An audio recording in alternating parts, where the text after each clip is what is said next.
ایک ملک پر حملہ سب پر حملہ تصور ہوگا۔ پاک ترک سعودی عرب کے درمیان تاریخی مکہ دفاعی معاہدہ طے۔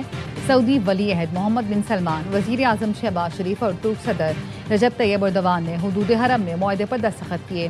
اعلامیے کے مطابق قصر الصفا میں مشترکہ دفاع کے لیے سربراہی اجلاس کا انعقاد کیا گیا۔ سعودی ولی عہد نے وزیر اعظم شہباز شریف اور صدر ایردوان کا خیر مقدم کیا۔ مکہ مشترکہ دفاعی معاہدے کا مقصد کسی بھی جارحیت کے خلاف اجتماعی دفاع ہے۔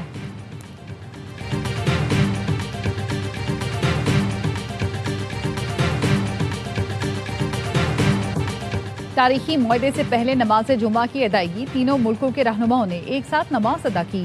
سعودی ولی عہد وزیر اعظم شہباز شریف، ترک صدر طیب ایردوان اور فیلڈ مارشل سید عاصم منیر ایک ہی صف میں کھڑے ہوئے۔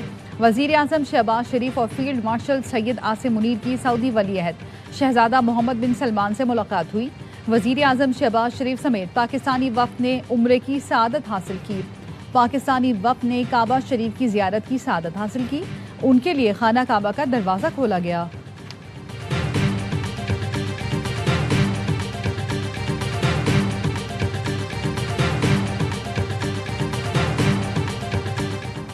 مکہ معاہدہ وزیر اعظم شہباز شریف کا غیر معمولی لگن، انتھک کاوشوں اور بے مثال خدمات پر فیلڈ مارشل سید عاصم منیر کو زبردست خراج تحسین۔ ایکس پر لکھا، فیلڈ مارشل کی شبانہ روز محنت نے اس عظیم مقصد کو پایہ تکمیل تک پہنچانے میں نہایت اہم کردار ادا کیا۔ دعا ہے معاہدہ تینوں برادر ملکوں کے ساتھ مسلم امہ کے لیے امن، ترقی، خوشحالی کا ذریعہ بنے۔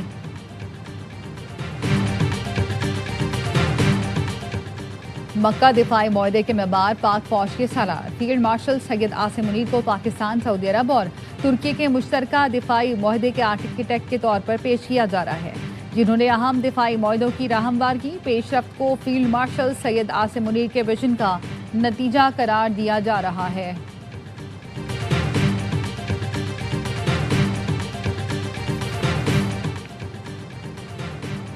ایران اور عمان آبنۂ ہرمز پر معاہدہ کرنے کے قریب پہنچ گئے۔ معاہدے کا اعلان بدھ کو کیا جا سکتا ہے۔ ایکزیوس کا کہنا ہے ایرانی مذاکرات کاروں کو سپریم نیشنل سیکیورٹی کونسل کی اجازت کا انتظار ہے۔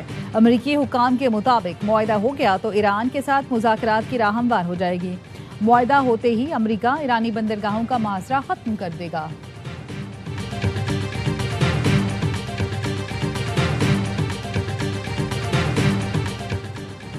میڈیکل بورڈ پر اتفاق ہو گیا۔ کراچی کے نوجوان تاجر میر رضا علی کی قبر کشائی آج صبح 11 بجے ہوگی۔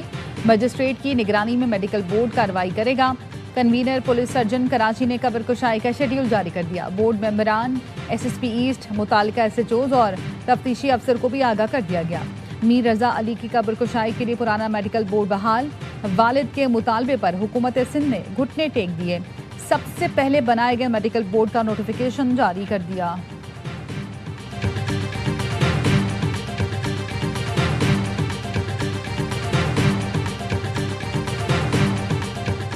کشمیر میں حکومت کے خواب دیکھنے والوں کی اسلام آباد سرکار خطرے میں۔ بڑے بڑے لوگ کہہ رہے ہیں وفاقی حکومت لڑکھڑا گئی، نظام ڈھہ چکا۔ الٹی گنتی پیپلز پارٹی نے نہیں، ان کے اپنے لوگوں نے شروع کی۔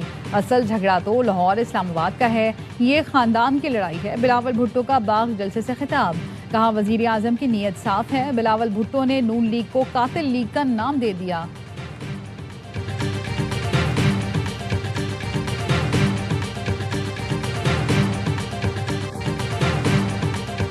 پیٹرول 2 روپے 20 پیسے فی لیٹر سستا کر دیا گیا۔ پیٹرول کی نئی قیمت 327 روپے 62 پیسے فی لیٹر ہو گئی۔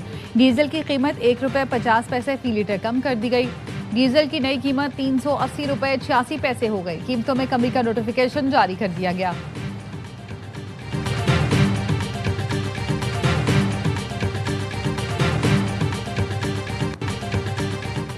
اور field marshal Syed Asim Munir, naval chief admiral Naveed Ashraf اور air chief marshal Zaheer Babar Sidhu کا میجر طفیل محمد شہید کی برسی پر خراج عقیدت۔ میجر طفیل محمد شہید نے دشمن کے خلاف غیر معمولی بہادری اور جرأت کا مظاہرہ کیا۔ شدید زخمی ہونے کے باوجود مشن کی کامیابی تک دشمن کا ڈٹ کر مقابلہ کیا۔ میجر طفیل محمد شہید کی بے مثال قربانی پر انہیں نشان حیدر سے نوازا گیا۔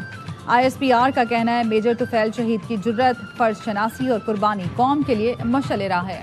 حکمرانوں نے عوام کا جینا مشکل کر دیا، انہیں کیا پتا مہنگائی کیا ہوتی ہے۔ پیٹرولیم مصنوعات کی قیمتوں کے ساتھ ٹیکسز اور لیوی بھی بڑھا دی گئی۔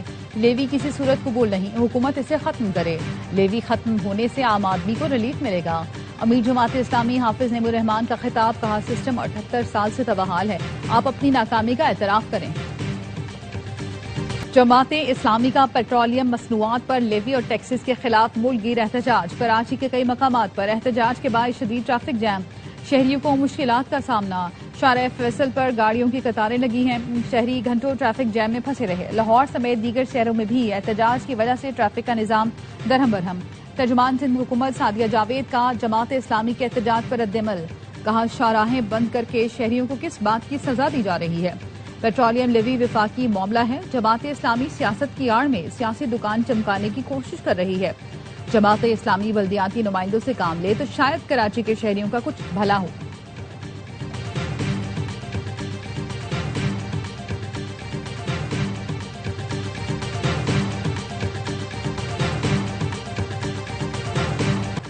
ایران کے ساتھ جنگ جلد ختم ہو جائے گی، ایران زیادہ دیر تک جنگ جاری رکھنے کی پوزیشن میں نہیں ہے۔ امریکی صدر ٹرمپ کہتے ہیں جنگ ختم ہوتے ہی گیس کی قیمتیں پھر کم ہو جائیں گی۔ صدر ٹرمپ نے اعتراف کیا کہ امریکی فوج کو بعض اقسام کے ہتھیاروں کی دستیابی میں مشکلات کا سامنا ہے۔ اسلحہ ذخائر کی معلومات کیسے افشا ہوئیں، صدر ٹرمپ نے تحقیقات کا حکم دے دیا۔ وال اسٹریٹ جرنل کا کہنا ہے صدر ٹرمپ نے ایران جنگ کے تناظر میں گولہ بارود کے ذخائر میں کمی سے متعلق میڈیا رپورٹ سامنے آنے کے بعد فیصلہ کیا۔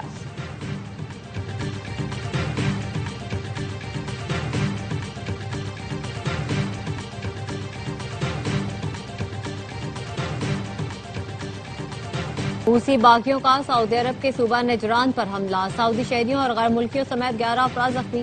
عرب اتحاد فوج کے ترجمان میجر جنرل ترکی المالکی کا کہنا ہے حوثی باغیوں نے نجران کے شہری مقامات پر اندھا دھند گولہ باری کی۔ زخمیوں میں ایک خاتون اور 4 سال کا بچہ بھی شامل۔ حوثی باغیوں نے حملے سے چند گھنٹے پہلے مارب اور حضر موت صوبوں میں یمن کے سرکاری فوج پر بھی میزائلوں اور ڈرون سے حملے کیے، یمنی فوج کے 58 اہلکار جاں بحق ہو گئے۔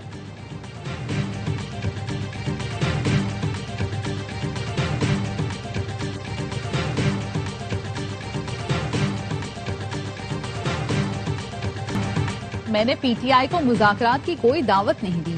عامر ڈوگر سے ملاقات میں قومی اسمبلی کے آئندہ اجلاس پر گفتگو ہوئی۔ یوم آزادی کی تقریب کے لیے ان کے ایم این ایز کے نام مانگے، اس کے علاوہ کوئی بات نہیں ہوئی۔ طارق فضل چودھری سے مذاکرات کی کوئی بات ہوئی ہو تو مجھے پتہ نہیں۔ اسپیکر ایاز صادق کہتے ہیں ہر مسئلے کا حل مل بیٹھنے میں ہے، مگر میڈیا میں کہہ دینے سے مذاکرات نہیں ہوتے۔ پی ٹی آئی کے اپوزیشن لیڈر کو شاید مذاکرات کی اجازت نہیں ملی۔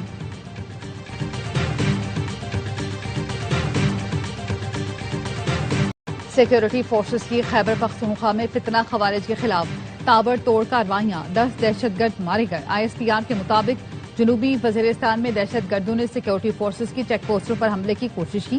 شدید فائرنگ کے تبادلے میں 8 دہشت گرد مارے گئے۔ دیر میں 2 دہشت گرد ہلاک ہوئے، اسلحے اور گولہ بارود برآمد۔ صدر آصف زرداری، وزیر اعظم شہباز شریف اور وفاقی وزیر داخلہ محسن نقوی کا سیکورٹی فورسز کو خراج تحسین۔ دہشت گردی کے مکمل خاتمے تک کارروائیاں جاری رکھنے کا عزم۔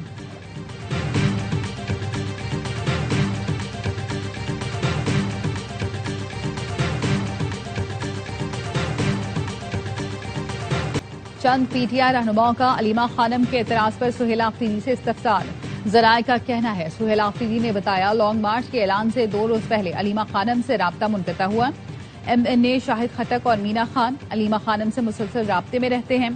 علیمہ خانم کی حالیہ ریلیوں میں شاہد خٹک، مینا خان ہمراہ مشاورت میں شامل تھے۔ Mahmood Achakzai P T I long march کی پبلک سپورٹ کے لیے جرگہ کریں گے۔ بانی پی ٹی آئی کی رہائی اور عوامی مسائل کے لیے بلوچستان اور کے پی میں جرگہ ہوگا۔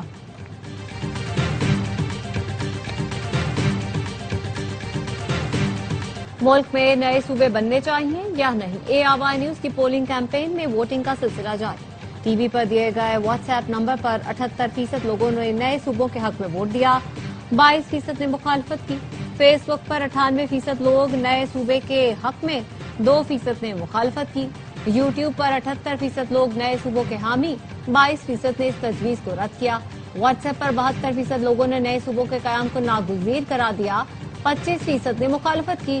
انسٹاگرام پر 85% لوگوں نے نئے صوبوں کے حق میں ووٹ دیا، 15% نے مخالفت کی۔